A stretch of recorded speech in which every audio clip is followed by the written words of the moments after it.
to work. O anak, Sabado ngayon na. Kaaga-aga ang sipag mag-aral. Opo, tay. Kailangan po kasi, exam na po kasi namin sa Lunes. Anak, pasensya ka na kung mahirap lang tayo ha. Tsaka yung nanay mo, iniwan kasi tayo nung bata ka pa. Wala man lang iniwan na litrato. Hindi mo tuloy nakita yung mukha ng nanay mo. Tsaka wala man lang tayong kontak sa kanya. Kaya anak, mag-aaral ka ng mabuti ha. Opo, tay. Pangako ko po sa inyo. Mag-aaral po ako ng mabuti. Sige anak, alis na ako ha. Pupunta pa kasi ako sa bukid, magtatanim ako ng palay.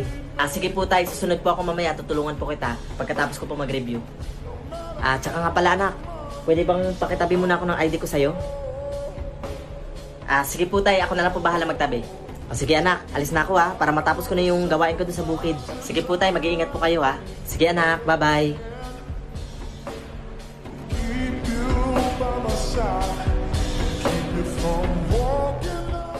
Asa na kayo si tatay? Tay? Tay? Tay, may dala po akong pagkain, tsaka damit na pambihis niyo po. Pahinga na po kayo, tay. Ako naman po magtatrabaho.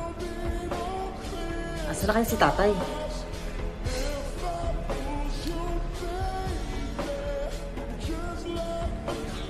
Tay?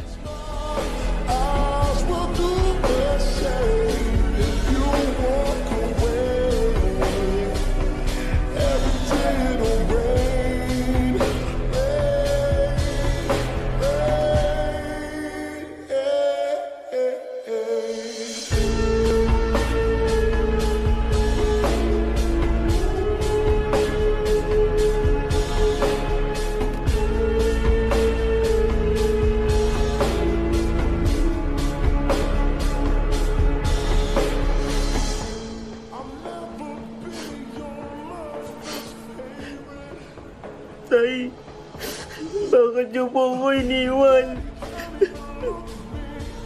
Pare, pasensya ka na ha. Gustong-gusto kitang tulungan. Gustong-gusto kitang patirahin sa bahay pero walang-wala rin kasi kami. Pasensya na talaga pare. Paano ka ngayon?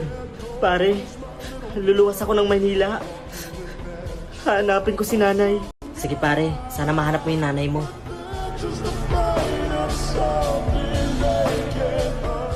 Grabe. Ang hirap pala maghanap dito ng trabaho sa Manila. Palimos. Palimos po.